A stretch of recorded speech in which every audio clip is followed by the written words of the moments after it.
Okay, YouTube, as you can see, I'm prepping to paint this front bumper.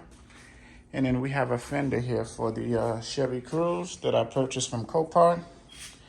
And I'm pretty much gonna put the Fuji up to the test again.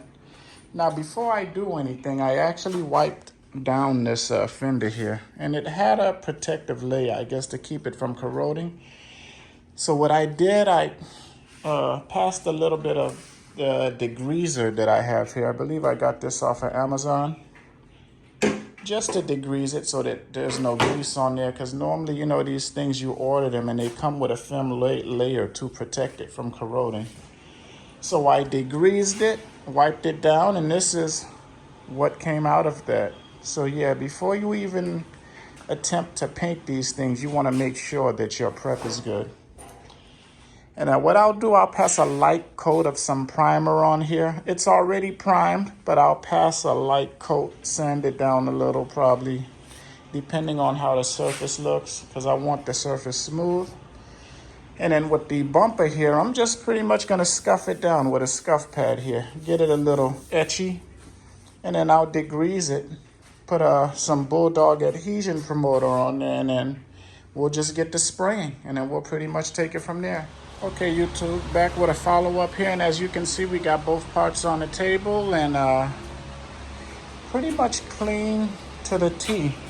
Scuffed up a little. You can see the little tiny scratches on there with a little scuff pad, and I kind of wanted to have a little wedge to it to help that paint stick.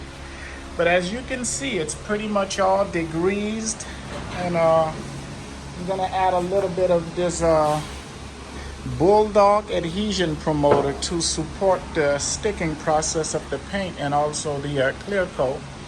And I have everything mixed here. We got our 2 Fuji guns, and I would recommend always having 2 guns, because for my clear coat, I'm actually going with a 0.8 tip, and this is a recommendation from a YouTuber. So, you know, I like to take advice just to see if it works for me, and if it does, I'll continue to do that. And then for my paint, I'm going with a 1.0. It seems real thin to me. I would go with a 1.3 because I do have that tip, but I'm just going to give it a go here. And kind of less material and more air on my adjustments to compensate for the 1.0 tip. I believe that will fix things so I can get a good even layer.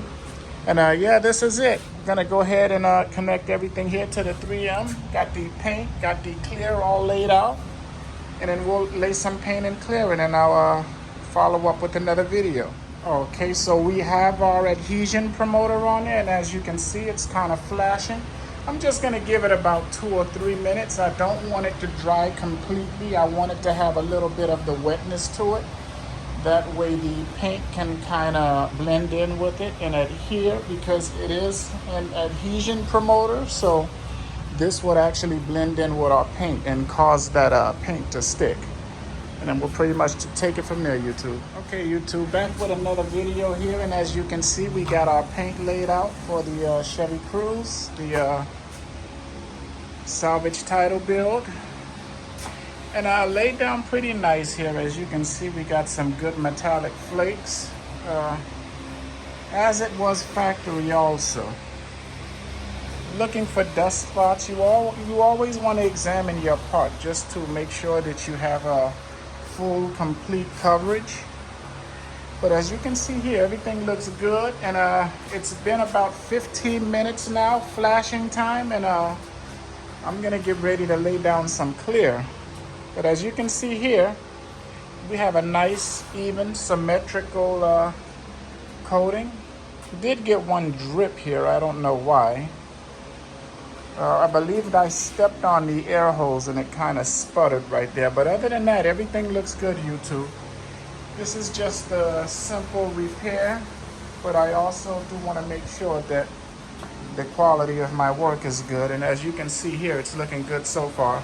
So I'll go ahead and lay down that clear, and then we'll pretty much take it from there. Okay, YouTube, back with after the clear coat process here. And as you can see, we got the clear laid out. I'd say I did about 3 layers of clear, 3 coats. kind of in between each coat application. I probably let it flash for 3 minutes, and then I went and applied another coat. But as you can see here, we got a good thick layer of clear. I'm happy with it. I did get some runs, as you can see here. What I'll do, I'll wet sand that down and then I'll buff it with something. Got a little knick-knack there. But other than that, the paint laid out real nice. It's shiny. Everything's looking good, as you can see. And this is with the Fuji spray system. We got a good job going on here. And not too much orange peel actually this time. As you can see, we got a good layer there. And it's still flashing. I'll let it flash. Give it a couple of hours. I won't do nothing. I'll close the garage, let that heat kind of help it settle. And that's pretty much it, YouTube. This is the Fuji spray system that we have here. The Minimite 4. I'm actually looking into buying a second one. And my second one will be the Minimite 5. I'll actually use this one to apply my paint. And I'll use the 5 to apply my clear coat. And yeah, this is it, YouTube. Front bumper and fender all done with the Fuji spray system. Thank you.